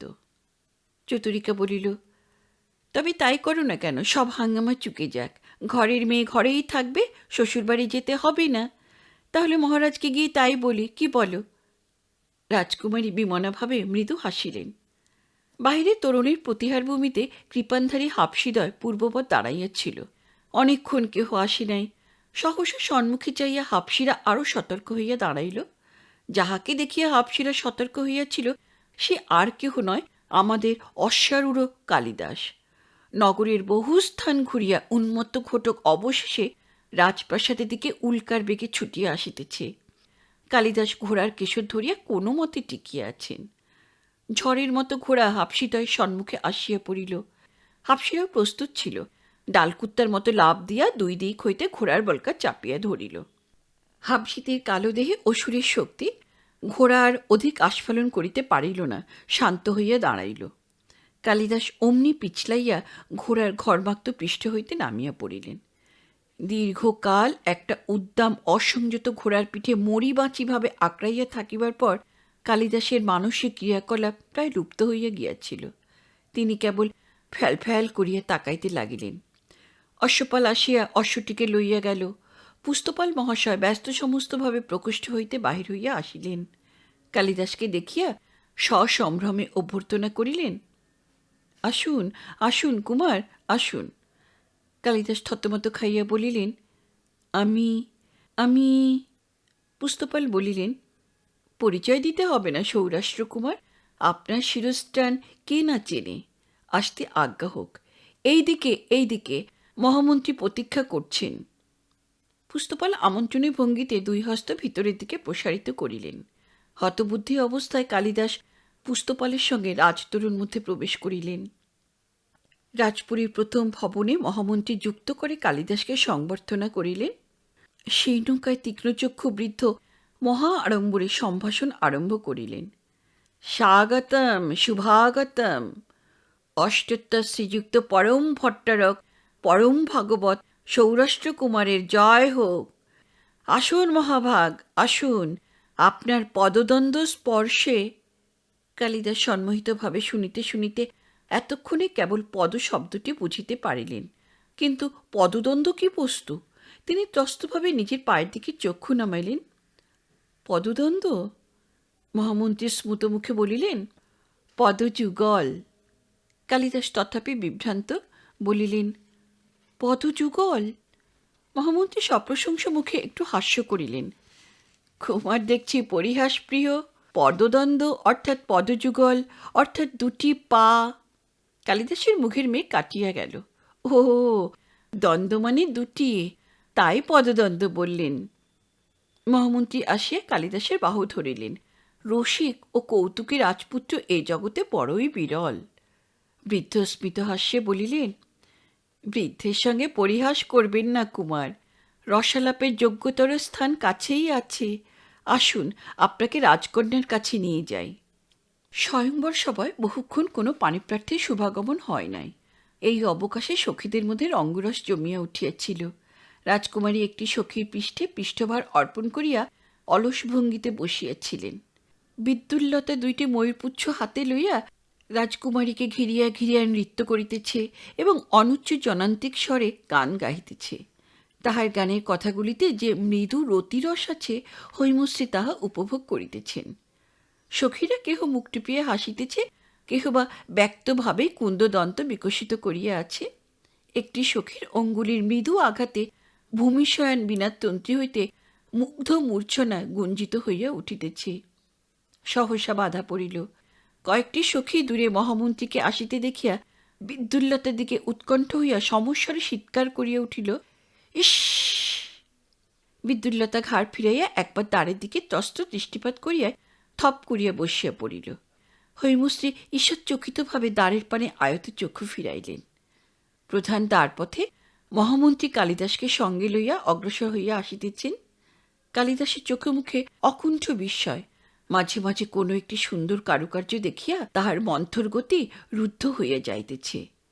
মহামন্ত্রী তাহার বাহু স্পর্শ করিয়া আবার তাহাকে সম্মুখে পরিচালিত করিতেছেন। উভয়ে দ্বিতীয় বেদির উপর আসিয়া দাঁড়াইলেন। কালিদাস সম্মুখস্থ যুবতী যুথের প্রতি সুস্মিত বিস্ময় চাহিয়া রহিলেন। সখীরাও ইতিমধ্যে উঠিয়া দাঁড়াইয়াছিল এবং সহস্র চক্ষু লইয়া এই মুকুটধারী পরম সুন্দর যুবাপুরুষকে নিরীক্ষণ করিতেছিল। রাজকুমারী একবার চক্ষু তুলিয়া আবার চক্ষু নত করিয়াছিলেন। তাহার মুখের নিরুৎসুক ঔদাসীন্য অনেকটা কাটিয়া গিয়াছিল। বলা বাহুল্য, এমন কান্তিমান পাণিপ্রার্থী ইতিপূর্বে স্বয়ংবর সভায় পদার্পণ করেন নাই। মহামন্ত্রী মহাশয় একবার গলা ঝাড়া দিয়া দক্ষিণ হস্তখানি অভয় মুদ্রার ভঙ্গিতে তুলিলেন। স্বস্তি। পরম ভট্টারক শ্রীমান সৌরাষ্ট্রকুমার রাজকুমারীর প্রশ্নের উত্তর দিতে এসেছেন। শুভমস্তু। রাজকুমারী দুই করতল যুক্ত করিয়া বুক পর্যন্ত তুলিলেন। চোখ দুইটি ঈষৎ উঠিয়া আবার নত হইল। বাহিরে কিছু প্রকাশ না পাইলেও তিনি যেন অন্তরে অন্তরে বিচলিত হইয়া উঠিয়াছেন, জোয়ারের জলস্পর্শে ঘাটে বাঁধা তরণীর মতো। এদিকে মহামন্ত্রী কালিদাসকে চক্ষু দ্বারা ইশারা করিতেছেন মাথা হইতে শিরস্ত্রাণটি খুলিয়া ফেলিতে, কিন্তু কালিদাস ইঙ্গিতটা ঠিক ধরিতে পারিতেছেন না। মহামন্ত্রী তখন তাহার কানের কাছে মুখ লইয়া মৃদুস্বরে কথা বলিলেন। কালিদাস তাড়াতাড়ি শিরস্ত্রাণ খুলিয়া ফেলিলেন, কিন্তু ওটা রাখিবেন কোথায়? এদিক ওদিক স্থান না পাইয়া শেষে মহামন্ত্রীর হাতে ওটা ধরাইয়া দিয়া সহাস্য মুখে রাজকুমারীর দিকে ফিরিলেন। কালিদাসের শিরস্ত্রাণ মুক্ত মুখমণ্ডল দেখিয়া যুবতীদের মুণ্ড ঘুরিয়া গেল। তাহারা নিঃশ্বাস সংবরণ করিয়া দেখিতে লাগিল, এক ঝাঁক খঞ্জন যেন কোন মায়াবীর মন্ত্রগুহকে স্থির চলৎশক্তিহীন হইয়া গিয়াছে। শেষে মৃগশিরা আর থাকিতে না পারিয়া পাশের সখীর কানে কানে বলিল, কি চমৎকার চেহারা ভাই, যেন সাক্ষাৎ কন্দর্প, এমন আর কখনো দেখেছিস? আশপাশে দুই তিনজন চাপা গলায় বলিয়া উঠিল, ইস! চতুরিকা রাজকুমারীর মনের ভাব বুঝিয়াছিল। সে তাহার কানের কাছে মুখ লইয়া গিয়া রসকণ্ঠে বলিল, মহেশ্বরের কাছে মানত করো, এবার যেন না ফসকায়। রাজকুমারী মুখ টিপিয়া হাসিলেন, আঙুল দিয়া ঠেলিয়া চতুরিকাকে পাশে সরাইয়া দিলেন। চতুরিকা বড় প্রগল্ভা। প্রশ্ন করিতে বিলম্ব হইতেছে, সৌরাষ্ট্রকুমারকে কতক্ষণ দাঁড় করাইয়া রাখা যায়। মহামন্ত্রী আর একবার গলা ছাড়া দিয়া বলিলেন, ইয়ে কুমারী, কুমার ভট্টারক নিজের ভাগ্য পরীক্ষার জন্য প্রস্তুত হয়েছেন, এবার আপনার প্রশ্ন করুন। রাজকুমারী মুখ তুলিলেন। কালিদাসের সঙ্গে তিনি ঠিক মুখোমুখিভাবে দাঁড়াইয়া ছিলেন না, একটু পাশ ফিরিয়াছিলেন। এখন মনোরম গ্রীবাভঙ্গি সহকারে তিনি একবার কালিদাসের দিকে মুখ ফিরাইলেন, তারপর আবার সম্মুখ দিকে চাহিয়া অনুচ্চ স্পষ্ট স্বরে বলিলেন, প্রথম প্রশ্ন হচ্ছে, জগতে সবচেয়ে শক্তিমান কে? সখীরা এতক্ষণ এক দৃষ্টি রাজকুমারীর পানে চাহিয়াছিল, এখন যন্ত্র নিয়ন্ত্রিত বৎ একসঙ্গে কালিদাসের পানে মুণ্ড ফিরাইল। কালিদাস কিন্তু ইত্যবসরে অন্যমনস্ক হইয়া পড়িয়াছেন। চারিদিকে এত মহার্ঘ বৈচিত্র্য ছড়ানো রহিয়াছে যে চক্ষু বিভ্রান্ত হইলে দোষ দেওয়া যায় না। তিনি রাজকুমারীর প্রশ্ন করার ব্যাপারটা ভালোরূপ অনুধাবন করিয়াছিলেন কিনা তাহাতেও সন্দেহ আছে। মহামন্ত্রী তাহার ভাব দেখিয়া মনে করিলেন ইহা সৌরাষ্ট্রদেশীয় রসিকতার একটা অঙ্গ। তিনি সসম্ভ্রমে প্রশ্নের পুনরুক্তি করিয়া কালিদাসের মনোযোগ আকর্ষণ করিলেন। কুমারী প্রশ্ন করেছেন, জগতের সবচেয়ে শক্তিমান কে? কালিদাসের চক্ষুযুগল এই সময় বিস্ময় বিমুগ্ধভাবে ঊর্ধ্বে উঠিতেছিল। হঠাৎ তাহার মুখে ভয়ের ছায়া পড়িল। ত্রাস বিস্ফারিত নেত্র ঊর্ধ্বে রাখিয়া তিনি একটি বাহু পাশের দিকে বাড়াইয়া বৃদ্ধমন্ত্রীর কণ্ঠ জড়াইয়া ধরিলেন। তারপর বিনা বাক্য ব্যয় তাহাকে দুই হস্তে জাপটাইয়া ধরিয়া আলিশার পানে তাকাইতে লাগিলেন। ঊর্ধ্বে আলিশার উপর যে হাপসি রক্ষীযুগলের ভয়ঙ্কর যুদ্ধাভিনয় আরম্ভ হইয়াছিল এবং তাহা দেখিয়াই যে কালিদাসের ঈদৃশ্য অবস্থান্তর ঘটিয়াছে তাহা কেহ বুঝিতে পারিল না। বৃদ্ধ মহামন্ত্রী উত্ত্যক্ত হইয়া ভাবিলেন, সৌরাষ্ট্রদেশের রাজকীয় রসিকতা ক্রমশ চরমে উঠিতেছে। গলা ছাড়াইবার চেষ্টা করিতে করিতে তিনি বলিলেন, প্রশ্নের উত্তর দিন কুমার। ব্যাপার বেশি দূর গড়াইতে পারিল না। হাপসি যুগল ইত্যবসরে দ্বন্দ্বাভিনয় শেষ করিয়া আবার শান্তভাবে বিপরীত মুখে চলিতে আরম্ভ করিয়াছিল। কালিদাস কতকটা আশ্বস্ত হইয়া মন্ত্রীকে ছাড়িয়া দিলেন। ক্ষুব্ধ মন্ত্রী কণ্ঠের ঘাম মুছিতে মুছিতে পুনশ্চ বলিলেন, এইবার প্রশ্নের উত্তর দিন কুমার। কিন্তু কালিদাস বাং নিষ্পত্তি করিবার পূর্বেই রাজকুমারী কথা কহিলেন। বিনা ঝঙ্কারে না ঈষৎ কম্পিত কণ্ঠে বলিলেন, প্রথম প্রশ্নের যথার্থ উত্তর পেয়েছি। সকলে অবাক। উত্তেজিত সখীদল রাজকুমারীকে ভালো করিয়া ঘিরিয়া ধরিল। চতুরিকা বলিয়া উঠিল, কি উত্তর পেলে? কুমারীর গণ্ড দুটি ঈষৎ অরুণাভ হইল। তিনি ঈষৎ গ্রীবা বাঁকাইয়া স্পষ্ট অথচ সংবৃত কণ্ঠে বলিলেন, প্রশ্নের উত্তর হচ্ছে ভয়। কুমার অভিনয়ের দ্বারা যথার্থ উত্তর দিয়েছেন। সখীর দল সশব্দে নিঃশ্বাস ছাড়িয়া কালিদাসের দিকে ফিরিল। কালিদাস মন্ত্রীর পানে চাহিয়া একটু বিহ্বলভাবে হাসিতেছেন। কোন দিক দিয়া কি হইয়া গেল ধারণা করিতে পারিতেছেন না। মন্ত্রীও কতকটা বোকা বনিয়া গিয়া ঘাট চুলকাইতে লাগিলেন। রাজকুমারী কথা কহিলেন, তাহার মুখচ্ছবিতে একটু উদ্বেগ দেখা দিয়াছে। কি জানি কুমার দ্বিতীয় প্রশ্নের সঠিক উত্তর দিতে পারিবেন কিনা। কিন্তু তাহার কণ্ঠস্বর তেমনি সংযত এবং আবেশহীন হইয়া রহিল। তিনি বলিলেন, এবার দ্বিতীয় প্রশ্ন, দ্বন্দ্ব হয় কাদের মধ্যে? প্রশ্ন করিয়াই রাজকুমারী কালিদাসের পানে একটি উৎকণ্ঠা মিশ্র দৃষ্টি প্রেরণ করিলেন। কালিদাস এবার প্রস্তুত ছিলেন। প্রশ্ন শুনিয়া তাহার মুখ হর্ষোৎফুল্ল হইয়া উঠিল। তিনি মন্ত্রীর পানে কৌতুক কটাক্ষপাত করিয়া তর্জনী তুলিলেন, যেন ইঙ্গিতে বলিতে চাহিলেন যে এই প্রশ্নের সমাধান তো পূর্বেই হইয়া গিয়াছে। তারপর বিজয়দীপ্ত চোখে রাজকুমারীর দিকে চাহিয়া দুইটি অঙ্গুলি ঊর্ধ্বে তুলিয়া বলিলেন, দ্বন্দ্ব 2। রাজকুমারীর চোখে চকিত আনন্দ খেলিয়া গেল। তিনি রুদ্ধ নিঃশ্বাস মোচন করিলেন।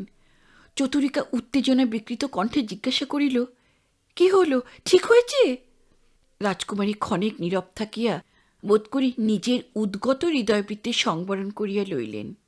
তারপর ধীর স্বরে কহিলেন, কুমার দ্বিতীয় প্রশ্নের যথার্থ উত্তর দিয়েছেন। দ্বন্দ্ব হয় 2 মধ্যেই। সভাকক্ষের ভিতর দিয়া উত্তেজনের একটা ঝড় বহিয়া গেল। সখীরা প্রায় সকলেই একসঙ্গে কলকুজন করিয়া উঠিয়া তৎক্ষণাৎ শব্দের শাসনে নীরব হইল। উত্তেজনায় মৃগশিরা ঘন ঘন নিঃশ্বাস ফেলিতে লাগিল। বনজ্যোৎস্না ভুলুণ্ঠিত বিনাটার উপর পা চাপাইয়া দিয়া তাহার মর্মতন্তু হইতে যন্ত্রণার কাকুতি বাহির করিল। বিদ্যুল্লতা নিবিবন্ধ খুলিয়া খুশিয়া পড়িবার উপক্রম করিতেছিল। হঠাৎ সেই দিকে মনোযোগ আকৃষ্ট হওয়ায় সে ব্যাকুলভাবে বস্ত্র সংবরণ করিয়া সকলের পিছনে লুকাইল। রাজকুমারী সকলের মধ্যে দাঁড়াইয়া নিহার শুভ্র উত্তরীয়টি ভালো করিয়া অঙ্গে জড়াইয়া লইলেন। বুড়ো মন্ত্রীর গায়েও বোধহয় উত্তেজনা ছোঁয়াচে লাগিয়াছিল। তিনি দুই হস্ত সহর্ষে ঘর্ষণ করিতে করিতে বলিলেন, ধন্য কুমার, ধন্য ধন্য কুমার, ধন্য আপনি। আপনি দুটি প্রশ্নের নির্ভুল উত্তর দিয়েছেন কুমার। এবার শেষ প্রশ্ন, মাত্র একটি প্রশ্ন, একটি প্রশ্ন বাকি কুমার, একটি প্রশ্ন। এই সব উত্তেজনা উদ্দীপনার মধ্যে কালিদাস কিন্তু অত্যন্ত নির্লিপ্তভাবে একদিকে তাকাইয়া দেখিতেছিলেন। স্বর্ণদণ্ডের উপর পাখি দুইটি তাহার সকৌতুক মনোযোগ আকর্ষণ করিয়া লইয়াছিল। তাই রাজকুমারী যখন তৃতীয় প্রশ্ন উচ্চারণ করিলেন, তাহা কালিদাসের কানে গেল কিনা সন্দেহ। যিনি প্রশ্নের উত্তর দিবেন তাহার কোনো উৎকণ্ঠা নাই, কিন্তু রাজকুমারীর গলা শুকাইয়া গিয়াছিল। বুকের ভিতর হৃদযন্ত্রের ক্রিয়া ঠিক স্বাভাবিকভাবে চলিতেছিল না, কিন্তু বাহিরে কিছু প্রকাশ করা চলিবে না। কুমার যদি শেষ প্রশ্নের উত্তর না দিতে পারেন, অথচ কুমারীর মনের পক্ষপাত প্রকাশ হইয়া পড়ে, তবে সে বড় লজ্জার কথা হইবে। তিনি যথাসম্ভব স্থির স্বরে কথা বলিলেন, তবু গলা একটু কাঁপিয়া গেল। শেষ প্রশ্ন, পৃথিবীতে সবচেয়ে মিষ্ট কে? যুবতীবৃন্দ যুগপৎ কালিদাসের পানে চক্ষু ফিরাইল। কালিদাস ফিক করিয়া হাসিলেন, কিন্তু তাহার মুখে কথা নাই, চক্ষু সুখমিথুনের উপর নিবদ্ধ। রাজকুমারী ঈষৎ বিস্ময়ে চক্ষু ফিরাইয়া দেখিলেন কালিদাস অন্যদিকে তাকাইয়া আছেন। তাহার মুখে ক্ষণিক ক্ষোভের ছায়া পড়িল। পরক্ষণেই কালিদাস সম্মুখে অঙ্গুলি নির্দেশ করিয়া বলিয়া উঠিলেন, ওই দেখো, ওই দেখো। সকলে একসঙ্গে তাহার অঙ্গুলি সংকেত অনুসরণ করিয়া তাকাইলেন। ব্যাপার এমন কিছু গুরুতর নয়। দণ্ডের উপর বসিয়া সুখ দম্পতি অর্ধমুদিত নেত্রে পরস্পর চঞ্চুচুম্বন করিতেছে। তাহাদের কণ্ঠ হইতে গদগদ কুজন নির্গত হইতেছে। যিনি ভবিষ্যৎকালে লিখিবেন, মধু দীরে ফ কুসুমৈক পাত্রে পপ প্রিয়াং শ্যামনু বর্তমান, তিনি এই দেখিয়াই বিহব্বল আত্মবিস্মৃত। রাজকুমারীর চোখে কিন্তু আনন্দের বিজুলি খেলিয়া গেল। তিনি কালিদাসের পানে সভ্রুভঙ্গ একটি কটাক্ষ নিক্ষেপ করিয়া সলজ্জ রক্তিম মুখখানি নত করিয়া ফেলিলেন। কালিদাস হাসিতে হাসিতে রাজকুমারীর দিকে ফিরিলেন। চমকিত হইয়া দেখিলেন তিনি ধীরে ধীরে নতজেন হইতেছেন।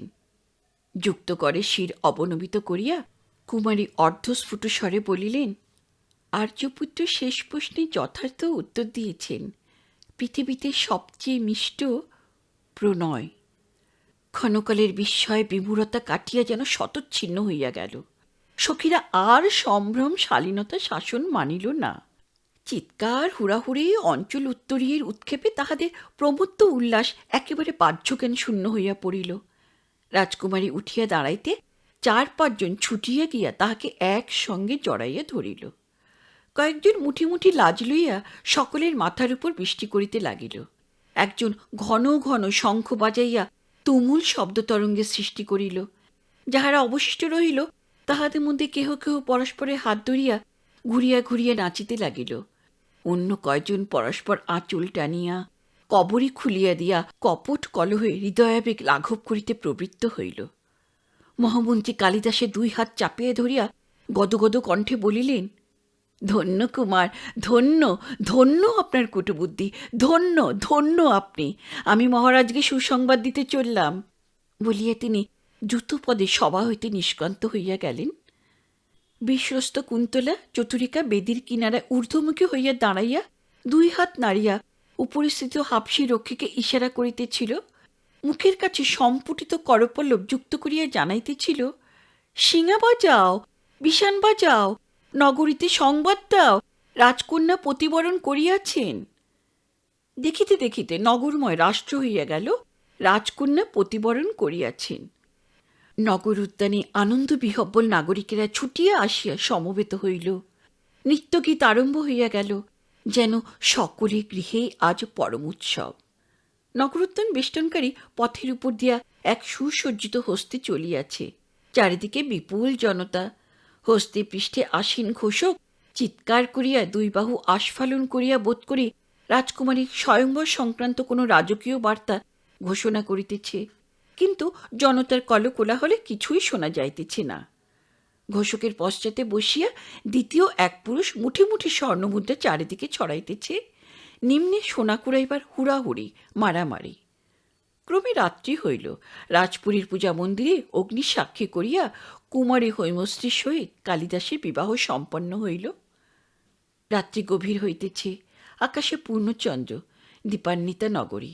সৌধে সৌধে আলোকমালা, গীতবাদ্যে সুগন্ধি অগুরু ধুমে বাতাস আমোদিত।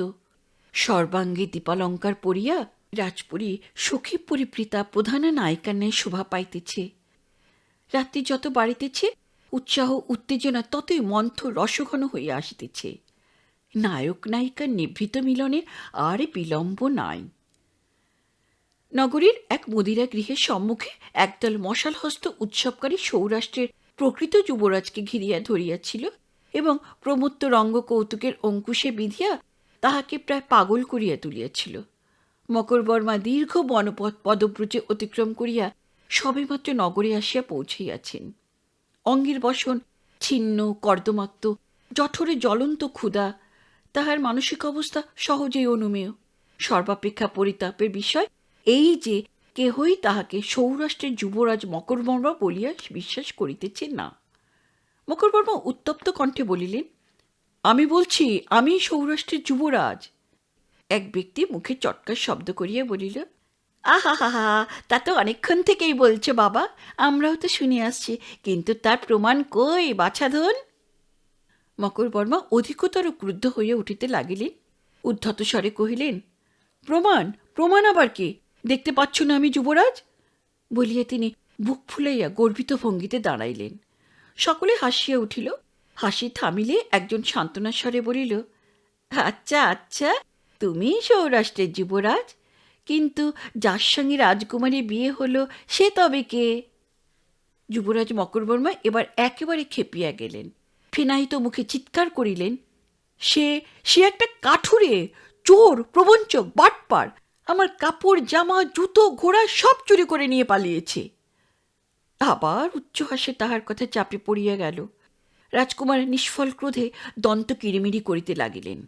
হাসি মন্দীভূত হইলে প্রথম ব্যক্তি মিটিমিটি চাহিয়া বলিল, সত্যি কথা বলতে কি চাঁদবাদন, তোমাদের মধ্যে কাঠুরে যদি কেউ থাকে সে তিনি নয়, তুমি। বলি, ঘরা তালের রস চড়িয়েছ বাপধন। সকলে হাসিল। মকরবর্মা দেখিলেন এখানে কিছু হইবে না। তিনি রূঢ় হস্তে ভিড় সরাইয়া বাহির হইবার চেষ্টা করিলেন। ছেড়ে দাও, ছেড়ে দাও আমাকে, সরে যাও, সব সরে যাও। আমি দেখে নেব সেই চোর কাঠুরেটাকে, শুলে দেব আমি। কোথায় যাবে সে? একবার তাকে দেখতে চাই আমি। তাহার কণ্ঠস্বর জনতার বাহিরে মিলাইয়া গেল। প্রথম ব্যক্তি নীরস কণ্ঠে মন্তব্য করিল, কি আর দেখাবে জাদু, তিনি এতক্ষণে রাজকন্যাকে নিয়ে বাসর শয্যায় শয়ন করেছেন। আবার হাসির লহর ছুটিল। রাজভবনের উদ্যান মধ্যে একটি সরোবর। সরোবরের স্থির দর্পণে চাঁদের প্রতিবিম্ব পড়িয়াছে। বাঁধানো ঘাটের পাশে মর্মর বেদি। তাহার উপর কালিদাস ও হৈমশ্রী পাশাপাশি বসিয়া আছেন। নবপরিণয়ের পীতসূত্র তাহাদের মণিবন্ধে জড়ানো রহিয়াছে। হৈমশ্রীর হাতে একটি ক্ষুদ্র রৌপ্য নির্মিত তীর, যাহা পরবর্তীকালে কাজল্যতায় রূপান্তরিত হইয়াছে। রাজকুমারী নত মুখে তীরটি লইয়া নাড়াচাড়া করিতেছেন। কালিদাস মুগ্ধ উন্মনাভাবে চাঁদের পানে চাহিয়া আছেন। কিছুক্ষণ কথাবার্তা নেই। তারপর কালিদাস একটি নিঃশ্বাস ফেলিয়া বলিলেন, কি সুন্দর চাঁদ! ঠিক যেন যে উপমাটি খুঁজিতেছিলেন তাহা পাইলেন না। হৈমশ্রী মুখখানি একটু তুলিয়া স্মিত সলজ্জে কণ্ঠে বলিলেন, ঠিক যেন কি কুমার? কালিদাস ক্ষুব্ধভাবে মাথা নাড়িলেন। জানি না, জানি না, মনে আসছে কিন্তু মুখে আসছে না। রাজকুমারী একটু নিরাশ হইলেন। নব অনুরাগের আকাঙ্ক্ষায় যে সুমিষ্ট উপমাটি প্রত্যাশা করিয়াছিলেন, কালিদাসের কণ্ঠে তাহা আসিল না। এই সময় সহসা বিকট শব্দ শুনিয়া হৈমশ্রী চমকিয়া উঠিলেন। শব্দটি আসিল প্রাসাদ বেষ্টনকারী প্রাচীরের পরপার হইতে। প্রাচীরের বাহিরে রাজপথ গিয়াছে, সেই পথ দিয়া এক শ্রেণী ভারবাহী উষ্ট্র চলিয়াছিল। একটি উষ্ট্র বোধ করি প্রাচীরের উপর হইতে গলা বাড়াইয়া অদূরে নবদম্পতিকে দেখিয়া হর্ষধ্বনি করিয়া উঠিয়াছিল। ভয় পাইয়া হৈমশ্রী কালিদাসের হাত চাপিয়া ধরিয়াছিলেন। কালিদাস কৌতুক অনুভব করিয়া উচ্চ হাসিয়া উঠিলেন। রাজকুমারীর শিরীষ কোমল হস্তে একটু সস্নেহ চাপ দিয়া বলিলেন, ভয় নেই রাজকুমারী, ও একটা উট, যাকে সাধুভাষায় বলে উট্র। সাধুভাষা বলিয়া কালিদাস উৎফুল্ল হইয়া উঠিয়াছিলেন, কিন্তু হৈমশ্রীর মুখে সংশয়ের ছায়া পড়িল। তিনি বিস্ফারিত নেত্রে কালিদাসের পানে চাহিয়া ক্ষীণস্বরে কহিলেন, কি কি বললেন আর্যপুত্র, কি বললেন? কালিদাস দেখিলেন ভুল হইয়াছে। তিনি তাড়াতাড়ি ভুল সংশোধন করিলেন।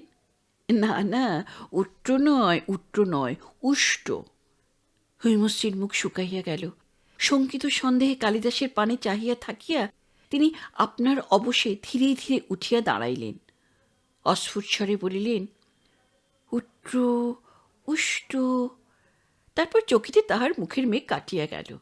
কালিদাস আজ প্রথম হইতে যে আচরণ করিয়াছেন তাহা মনে পড়িয়া গেল। তিনি স্বস্তির নিঃশ্বাস ফেলিয়া বলিলেন, ও, আর্যপুত্র পরিহাস করছেন। কি পরিহাস প্রিয় আপনি! কালিদাসও উঠিয়া দাঁড়াইয়াছিলেন। তিনি উত্তর দিলেন না, কেবল মৃদু মৃদু হাসিতে লাগিলেন। এই সময় তরুণের ঘটিকা গৃহে মধ্যরাত্রির প্রহর বাজিল। ক্ষণস্থায়ী রাগিনীর আলাপ বন্ধ হইলে কালিদাস সবিস্ময়ে প্রশ্ন করিলেন, ও কি? হৈমশ্রীর চোখে আবার বিস্ময় মিশ্র সন্দেহ দেখা দিল। রাজপুরীতে প্রহর বাজে, সৌরাষ্ট্রের যুবরাজ তাহাও জানেন না, না ইহাও পরিহাস? তিনি বলিলেন, মধ্যরাতে প্রহর বাজল। কালিদাস বলিলেন, ও বুঝেছি, রাত দুপুর হয়েছে, এবার চলো ভেতরে যাই। তিনি অকুণ্ঠ সহজতায় হৈমশ্রীর দিকে হস্ত প্রসারিত করিয়া দিলেন। হৈমশ্রীর সংশয় আবার দূর হইল। এমন স্বচ্ছন্দ আভিজাত্য, এমন অনিন্দকান্তি রাজপুত্র নহিলে কি সম্ভব? দুইজনে হাত ধরাধরি করিয়া শয়ন মন্দিরের দিকে চলিলেন।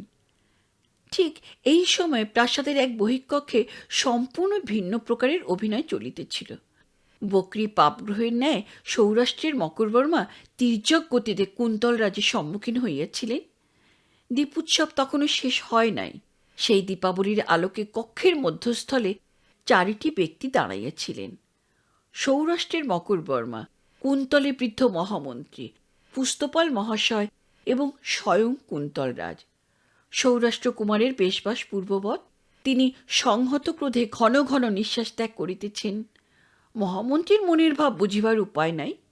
পুস্তপাল মহাশয় যে ত্রস্ত ও বিপন্ন হইয়া পড়িয়াছেন তাহা বুঝিতে কাহারও বেগ পাইতে হয় না। স্বয়ং কুন্তলরাজও বিলক্ষণ বিচলিত হইয়াছেন। তিনি গম্ভীর প্রকৃতির, স্বল্পভাষী দৃঢ়শরীর পুরুষ, বয়স অনুমান 50। মাথার চুল ও গুম্ফ পাকিতে আরম্ভ করিয়াছে। তাহার চোখে স্বাভাবিক শান্ত দৃষ্টি আকস্মিক বিপদপথে উদ্বিগ্ন হইয়া উঠিয়াছে। পুস্তপালের প্রাণে ভয় ঢুকিয়াছে, এই অনর্থের জন্য তাহাকেই দায়ী করা হইবে। তিনি করুণ স্বরে আপত্তি করিতেছেন, কিন্তু মহারাজ, এ যে একেবারেই অসম্ভব। এই লোকটা, মানে ইনি, এও কি সম্ভব মহারাজ? প্রতিবাদে মকরবর্মা একটি অন্তর্গূঢ় গর্জন ছাড়িলেন। ক্রমাগত চিৎকার করিয়া তাহার গলা ভাঙিয়া গিয়াছিল, শরীরও অবসন্ন হইয়া পড়িয়াছিল। তবু দক্ষিণ হস্তের মুষ্টি পুস্তপালে নাসিকার অনত দূরে স্থাপন করিয়া তিনি দন্ত খিচাইয়া বলিলেন, সম্ভব, সম্ভব, এই দেখো সৌরাষ্ট্রের মুদ্রাঙ্কিত অঙ্গুরীয়, সম্ভব। পুস্তপাল মহাশয় মুষ্টির সান্নিধ্য হইতে নাসিকা দ্রুত অপসারিত করিয়া দেখিলেন তর্জনীতে সত্যই একটি মুদ্রাঙ্কিত অঙ্গুরী রহিয়াছে। তিনি বার কয়েক চক্ষু মিটিমিটি করিয়া বলিলেন, কিন্তু কিন্তু আপনি যদি সত্যিই, আপনার সহচর ভৃত্য পরিজন কোথায়? মকরবর্মা বলিলেন, বলছি না পরিজনদের পিছনে ফেলে আমি এগিয়ে আসছিলাম, তোমাদের জঙ্গলে একটা বাটপার। কুন্তলরাজ বাধা দিয়া বলিলেন, দেখি অঙ্গুরীয়, সৌরাষ্ট্রের মুদ্রা আমি চিনতে পারব। মকরবর্মা অঙ্গুরীয় খুলিয়া রাজার হাতে দিলেন। রাজা লক্ষ্য করিলেন তর্জনীর মূলে অঙ্গুরীয় পরিধানের চক্রচিহ্ন রহিয়াছে। এ ব্যক্তি যে অঙ্গুরীয় কুড়াইয়া পাইয়া বা চুরি করিয়া সদ্য অঙ্গুরীয় পরিধান করিয়াছে তাহা নয়। রাজা তখন মুদ্রাঙ্কিত অঙ্গুরীয় উত্তমরূপে পরীক্ষা করিয়া শেষে উহা প্রত্যর্পণ করিলেন। অত্যন্ত উদ্বিগ্নভাবে গুম্ফের প্রান্ত টানিতে টানিতে অস্ফুট কণ্ঠে বলিলেন, মুদ্রা সৌরাষ্ট্রেরই বটে। মকরবর্মা অঙ্গুরীয় পুনশ্চ পরিধান করিতে করিতে চারিদিকে বিজয়দীপ্ত চক্ষু ঘুরাইতে লাগিলেন। পুস্তপাল মহাশয়ের মুখ কাঁদো কাঁদো হইয়া উঠিল। মহামন্ত্রী মৃদু গলাঝাড়া দিলেন, তা ইনি যদি সৌরাষ্ট্রে যুবরাজী হন তাহলেও এখন তো আর। কুন্তলরাজ বলিলেন, কোনো উপায় নেই, সে ব্যক্তি যেই হোক অগ্নিসাক্ষী করে আমার কন্যাকে বিবাহ করেছে। মহামন্ত্রী জুড়িয়া দিলেন, তাছাড়া রাজকুমারের প্রতিজ্ঞা ছিল চণ্ডাল হোক পামর হোক যে কেউ তার প্রশ্নের উত্তর দিতে পারবে। সৌরাষ্ট্রকুমার বিস্ফোরকের ন্যায় ফাটিয়া পড়িলেন, ফস্য হোক প্রশ্ন আর তার উত্তর। কুন্তলরাজ, আমি আপনার কন্যাকে বিবাহ করিতে চাই না, আমি চাই বিচার।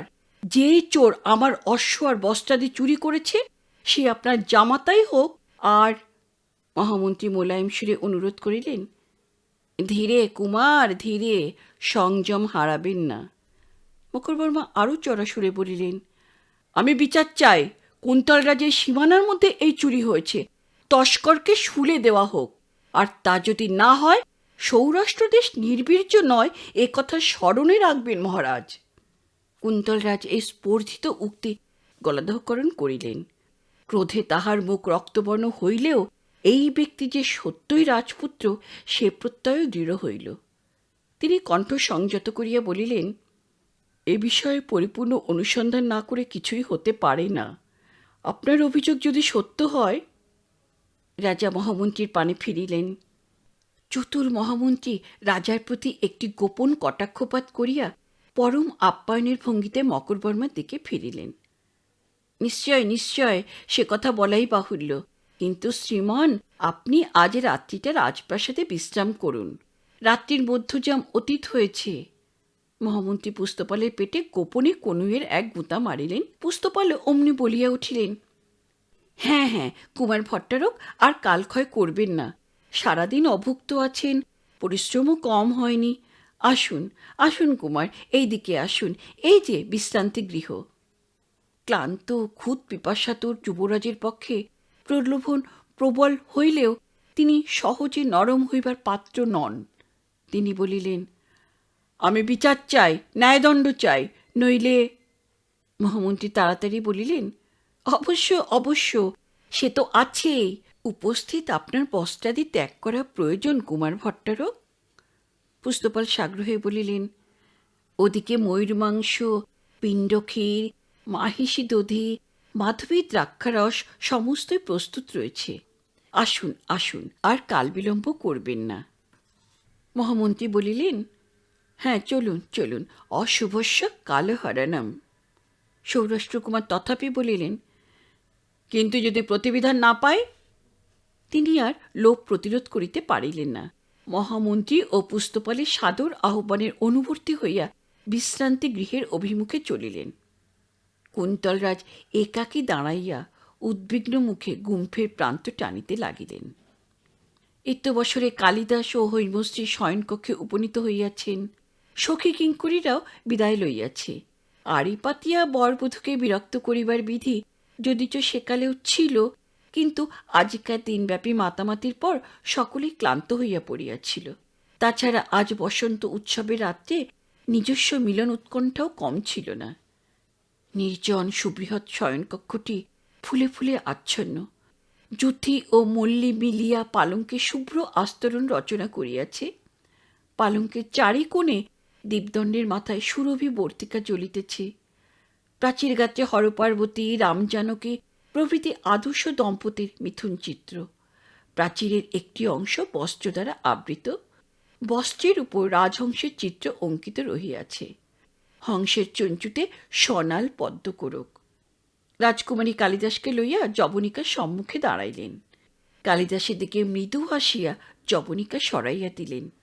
দেখা গেল প্রাচীর গাত্রে একটি কুলুঙ্গি রহিয়াছে। কুলুঙ্গির থাকে থাকে অগণিত পুঁথি থরে থরে সাজানো।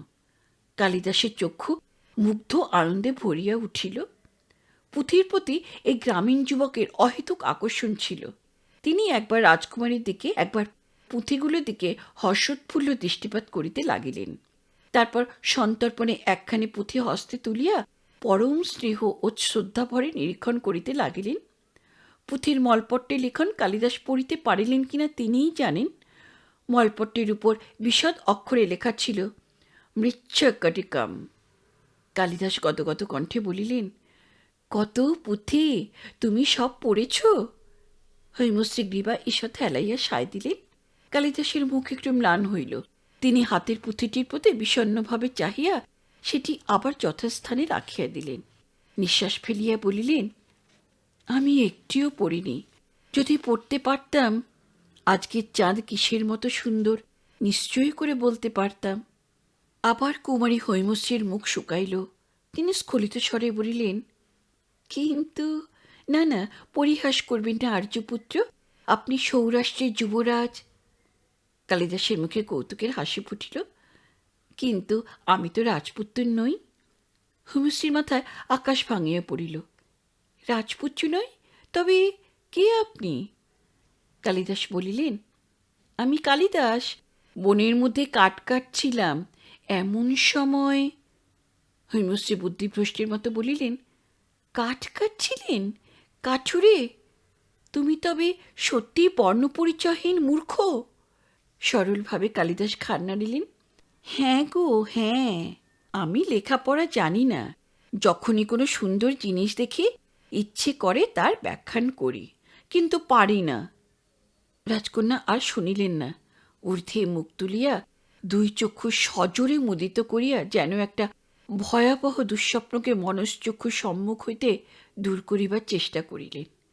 তারপর টলিতে টলিতে পালঙ্কের পাশে গিয়া নতজানু হইয়া শয্যার পুষ্পাস্তরণের মধ্যে মুখ গুজিলেন। প্রবল হৃদয় উচ্ছ্বাসে তাহার দেহের ঊর্ধ্বাঙ্গ মথিত হইয়া উঠিল। কালিদাস কিছুক্ষণ অবাক হইয়া চাহিয়া রহিলেন।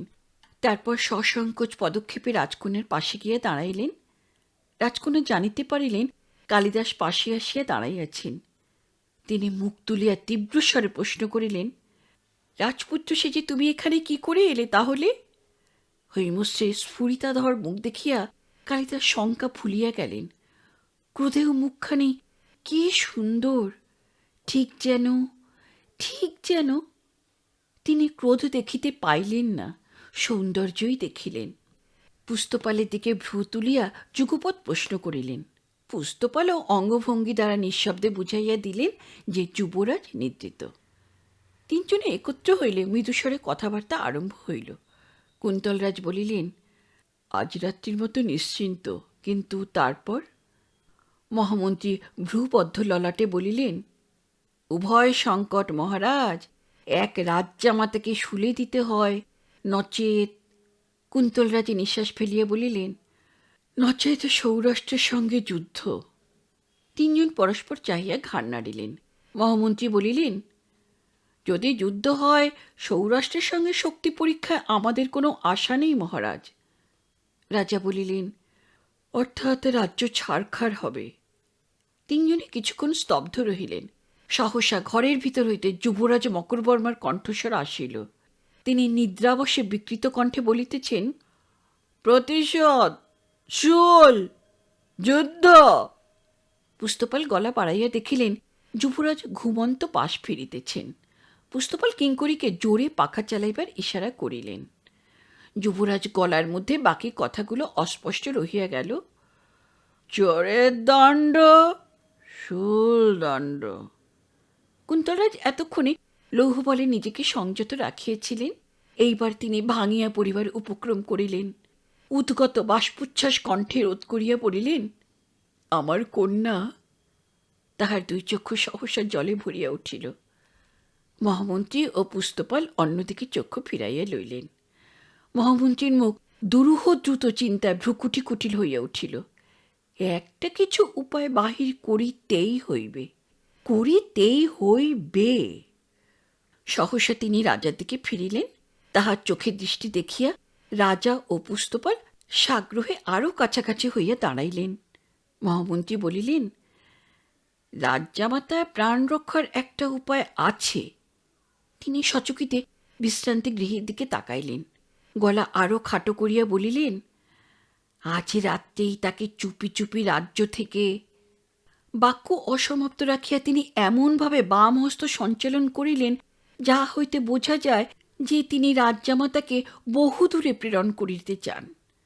রাজা কিছুক্ষণ স্তব্ধ হইয়া চিন্তা করিলেন, শেষে অস্ফুট স্বরে বলিলেন, কিন্তু বিবাহের রাত্রেই আমার কন্যা। মহামন্ত্রী দৃঢ়স্বরে বলিলেন, অন্তত রাজদুহিতা বিধবা তো হবেন না।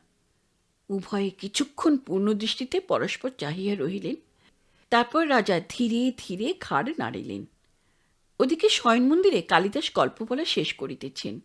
রাজকুমারী শয্যাপাশে তেমনই নতজানু হইয়া আছেন। ক্ষোভে হতাশায় তাহার বক্ষে যে ধিকি ধিকি আগুন জ্বলিতেছে, তাহা কালিদাস দেখিয়াও দেখিতে পাইতেছেন না। তিনি হাসিতে হাসিতে কাহিনী শেষ করিলেন। তারপর এখানে সকলে আমাকে সৌরাষ্ট্রের যুবরাজ বলে ভুল করল। ভারী মজা হলো, তাই না? রাজকুমারী বিদ্যুৎ বেগে উঠিয়া দাঁড়াইলেন। মজা?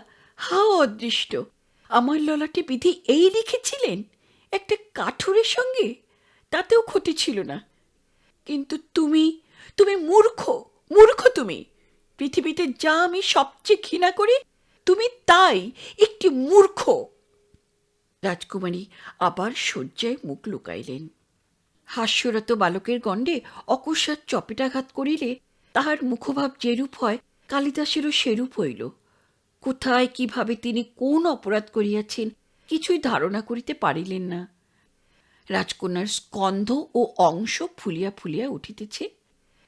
কালিদাস ব্যথিত স্বরে বলিলেন, রাজকুমারী, তুমি আমার উপর রাগ করলে, কিন্তু আমি তো কোনো দোষ করিনি রাজকুমারী। তিনি সংকোচ ভরে কুমারীর স্কন্ধ স্পর্শ করিলেন। সেই স্পর্শে কুপিতা সর্পির মতো রাজকুমারী তড়িৎ বেগে উঠিয়া দাঁড়াইলেন। ছুঁয়ো না, ছুঁয়ো না তুমি আমাকে! কোন স্পর্ধায় তুমি আমার অঙ্গ স্পর্শ করো? মূর্খ কোথাকার! মূর্খ, নিরক্ষর, গ্রামীণ একটা কাঠুরে! প্রত্যেকটি শব্দ নিষ্ঠুর কষাঘাতে ন্যায় কালিদাসের মুখে পড়িল। এই সময় দ্বারের কাছে শব্দ শুনিয়া রাজকন্যা জ্বলন্ত চক্ষু সেই দিকে ফিরাইয়া বলিয়া উঠিলেন, ওহ পিতা! বিষণ্ণ গম্ভীর মুখে রাজা আসিতেছিলেন। কুমারী ছুটিয়া গিয়া তাহার পদপ্রান্তে পড়িলেন। জানু আলিঙ্গন করিয়া কাঁদিয়া উঠিলেন, রাজাধিরাজ, আমাকে রক্ষা করুন! এই মূর্খ গ্রামীণের হাত থেকে আমাকে উদ্ধার করুন রাজাধিরাজ! রাজা বুঝিলেন হৈমশ্রী সত্য কথা জানিতে পারিয়াছেন। তিনি কন্যার মস্তকে হস্ত রাখিয়া কঠোর চক্ষে কালিদাসের পানে চাহিলেন। এদিকে এসো। কালিদাস কুণ্ঠিত পদে কাছে আসিয়া দাঁড়াইলেন। রাজা বলিলেন, তুমি সঠতা দ্বারা কুমারীর পানি গ্রহণ করেছ? কালিদাস বিমূঢ়ভাবে বলিলেন, সঠতা? রাজার কণ্ঠস্বরে ক্ষোভ মিশিল। প্রিয়দর্শন বালক, তোমার এই দুর্বুদ্ধি কেন হল? তুমি চুরি কেন করলে? পাণ্ডুর মুখে কালিদাস বলিলেন, চুরি? কিন্তু আমি তো চুরি করিনি। কুন্তলরাজ বলিলেন, করেছ, করেছ, করেছ। শুধু তাই নয়, আমার রাজ্যে সর্বনাশ করতে বসেছ, কিন্তু সে তুমি বুঝবে না। কন্যার দিকে হেঁট হইয়া গাঢ়স্বরে বলিলেন, কন্যা, অধীর হইও না। তুমি রাজদুহিতা, বিদুষী, ধৈর্য হারিও না। কন্যাকে ছাড়িয়া রাজা কালিদাসকে সংক্ষিপ্ত আদেশ করিলেন, এসো আমার সঙ্গে। রাজা ফিরিয়া চলিলেন। কালিদাস তন্দ্রাচ্ছন্নের মতো তাহার অনুবর্তী হইলেন। দ্বার পর্যন্ত গিয়া কালিদাস একবার ফিরিয়া চাহিলেন। কুমারী হৈমশ্রী তেমনি নতজানু হইয়া বসিয়া আছেন। তাহার ক্ষোভ বিধ্বস্ত মুখখানি বুকের উপর নামিয়া পড়িয়াছে।